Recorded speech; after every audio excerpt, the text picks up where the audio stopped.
Hey everyone, Dylan here today. And that was weird. I don't know why I said it like that. But anyways, in today's video, we will be doing an anime review. The anime review is JoJo's Bizarre Adventure, Season 1, Part 1. Because if you didn't know, in the manga, which I, of course, have never read or seen or any of that, but they break different parts of JoJo into actual parts, which have to do with different characters and stuff. And then the season 1, it's 26 episodes, but it's broken into part 1 and part 2, which don't really have anything to do with each other. So that's kind of how that is. So I have seen part 1, part 2, and part 3, which part 3 is all of season 2. And at the end of this review, I'm going to talk about some spoiler stuff, just about a rant about something, since now that I originally watched season 1, part 1, and part 2 before I ever saw part 3. I just went ahead and rewatched part 1 for this. But yeah, JoJo's Bizarre Adventure, season 1, part 1, anime review, starting now. Now in this one, this is typically people's least favorites. And I'm going to go by starting off saying right off the bat, it's probably my least favorite as well from what I've seen. So it kind of starts out with, Jonathan Joestar. He is the son of George Joestar of this, this rich kind of like family type of deal. And I think it was like in the 1880s or something like that. I don't exactly remember the dates in terms of the timing, but this is where kind of like it lays everything out to start out the series, and it actually wasn't that long. If anyone reads the manga, let me know if the manga is longer, because this is part 1. It's called what is it? Phantom Blood. Phantom Blood. I think it's Phantom Blood is the part 1. One's name, and then I think part 2 is like Battle Tendencies, and then part 3 is Stardust Crusaders. Yeah, okay.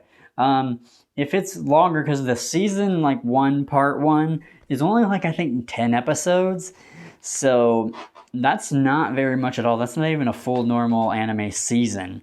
So maybe if it had a little more time, it would have been better. But yeah, this is how the line starts out. Jonathan, as a baby, his father and mother get into an accident or whatever. Back then they had the horse and all that, and his mother died, and the father was still alive, and the baby, and this guy who was going to try to actually steal from them ended up saving them, because he knew the guy, the George Joestar, was rich, so he would eventually get a favor from him. So that's why he ended up saving him.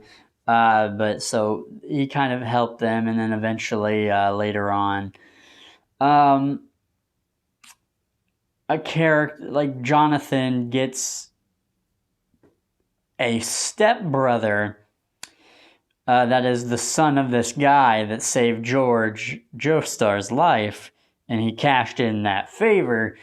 And so that's kind of where it begins, of him trying to get along with the stepbrother, who is plainly, evil. And it's hard to know what not to spoil in this, it's a little difficult, but eventually the stepbrother tries to gain the family fortune, and a whole bunch of stuff happens, and Jonathan ends up having to fight against him, and that kind of is how it happens through the series. Eventually some sort of powers do eventually happen and occur, but in just the basics of basics, it's actually interesting, because he kind of makes Jonathan's life a living hell. Kind of. Not Like he does like mess up his life a bit, and it's messed up some of the stuff he does. Um, the person in question, the stepbrother's name, I don't know why I haven't even said his name, was Dio Brando, and everyone's probably seen Dio through like different like videos and stuff, so they've probably seen him before. It's really interesting having had everyone seen him, and I have no idea what Dio looks like because I watched JoJo after I went blind. So I think I had my girlfriend try to explain to me what he looks like. So I have her try to explain what characters look like, but yeah, you know, I did try to get an idea as best as I can. But as far as the characters go, Dio's evil. And he tries to come off as suave and you know, gentleman-like, but he's really like evil underneath, and it's interesting. A lot of people love Dio. He's okay. Dio's all right.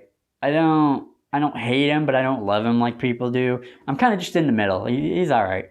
And then Jonathan ends up being, he wants to be an actual gentleman and, you know, be fighting for justice kind of thing. Kind of, not exactly like that, but to be a good guy, an all-around good guy. And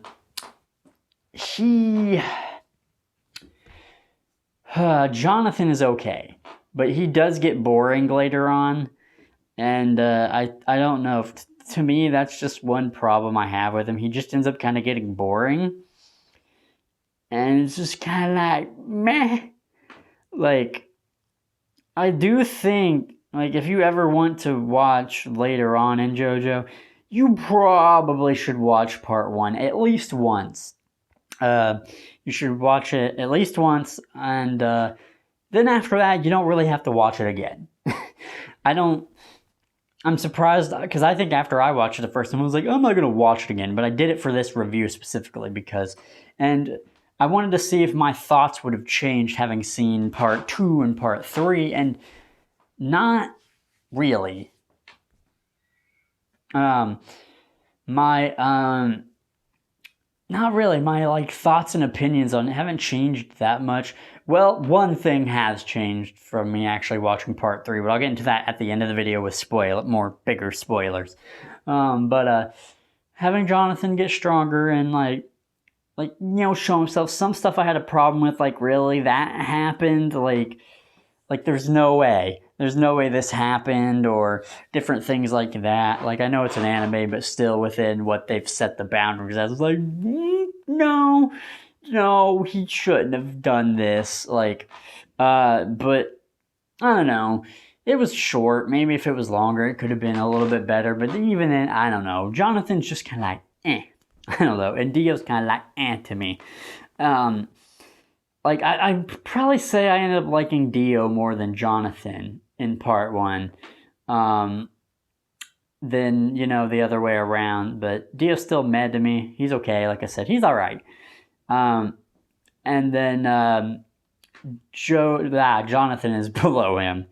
I don't know. Jonathan just doesn't have that much personality to me. At least I don't feel like he does. Maybe I missed something, but like, I get how he is, but I don't know. He's just boring to me. I don't know. Let me know in the comments below if you find Jonathan boring. But overall, it's just a good starter. I guess if you don't like it, it's only 10 episodes, so you can watch that and get a basis of the beginnings of everything, and then go on your merry way and never look at it again.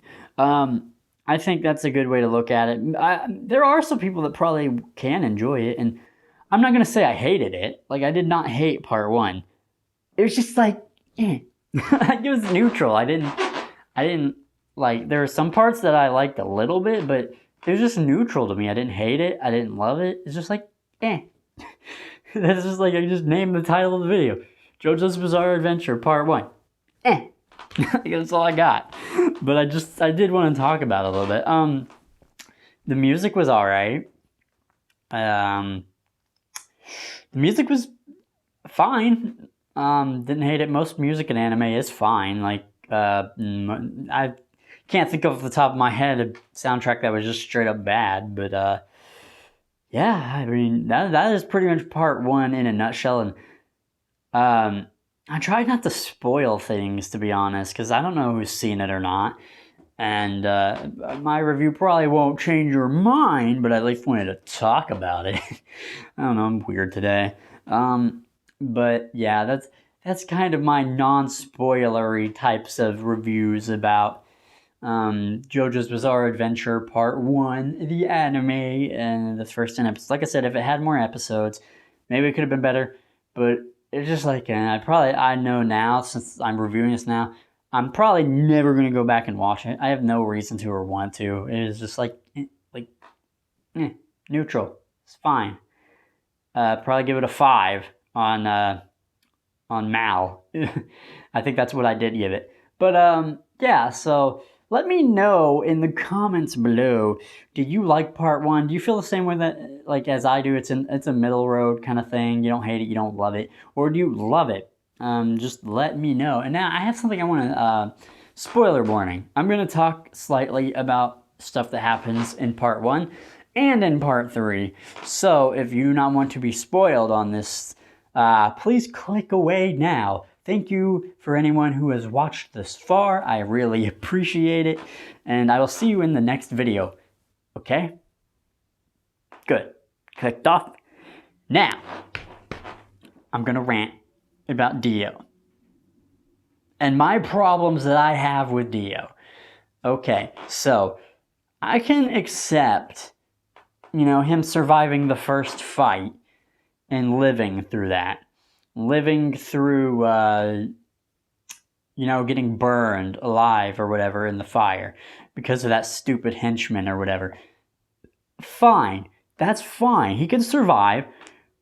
And then he survives a second time. And you might be like, well, this is just good development and shows how resilient he is and resistant. No. Okay, I have a problem with it. That he survived a second time. Because I'm just like, okay. And I get that it would have been even shorter. And that my one complaint was that it wasn't long enough to begin with. But don't make it longer just because. But he ends up living the second encounter. And I'm just like, really? Why though? And I feel like he should have died then. Survived once, fine. Show some resilientness, fine. Second time, you're still gonna live again after everything, after that cool battle. I hated that, man. It just annoyed me. And the reason why I didn't think about this the first time was I was just watching it the first time. I wasn't thinking about it. But then I realized it when I was watching part 3. But no, in part 1, he comes back a third time and lives again. So he, you think he's died the first time. Okay, fine. He can be resilient. Dies the second time. I'm not cool with that. I didn't like that. But fine. Fine. It is what it is. He comes back a third time in part 3 at the end. Just to fucking live again. You get this final scene and where everything goes down and you think, okay, it's finally over. It's going to be over. He's finally going to get killed. But no. He doesn't get killed. At the end of part 1, he lives. After 3 times he should have died or gotten killed, he lived after part 1. He should have fucking died in part 1. He should have died. I think he should have died on the second fight, personally, but I definitely think he should have died the third time. They should have ended his story arc. Should have been DONE. And then I watched part 3, and he is literally the main villain for the whole 48 episodes of part 3. Of course, them getting to him, they fight a whole bunch of other people, but he's the mastermind behind the shadows. So not only did he live through all 3 fights in part 1, and was the main villain of that. Now he's the main villain of all of part 3. It's like, why? Could they have not come up with a better villain? Or not even a better villain, another villain. Dio's chapter should have ended in part 1. He should not have been brought back, like, at all. And the fact that he was the whole focus to get to in part 3 is ridiculous. I'm going to tell you right now, when I eventually review part 2, that's my favorite part. And you want to know why? Because Dio's not in it. That wasn't my thought before, because I hadn't thought about it until I watched part 3, and then rewatching part 1 made me realize that he comes back 3 times then when he should have died. And then he comes back to be the main villain in all of part 3. And I'm just like, it just was a revelation to me. And I'm like, this is so dumb. And like I said, part 2 is my favorite. I love part 2. And it's more than just because Dio's not in it, but that is a part of it. That is something different. It's not Dio. Like, Dio's fine as a character, but why make him come back this much? It doesn't make sense. You could have came up with something else. Some other bigger, badder guy. I understand that, oh, well, he's someone we have a connection with. No, he should have died in part 1. Anyways, that was my rant for that kind of thing. Let me know in the comments, do you agree with me that he should have died and been done in part 1 and that he's came back too many times? Please, let me know if you agree with me or not. I'd be really interested to know your comments, or tell me why I'm wrong. Give me some reasons why I'm wrong, why he should be in all these episodes. I'd be down to hear your opinion. Yeah. Anyways, that was kind of my rant and spoilery part of this kind of thing, and my rant and all that. But yeah, so that's been my anime review of JoJo's Bizarre Adventure, Season 1, Part 1. Phantom Curse or Phantom Blood Curse, whatever it's called, that thing, But yeah, that's been it for me. Thank you guys for watching, and thank you guys for listening. I will see you guys in the next video.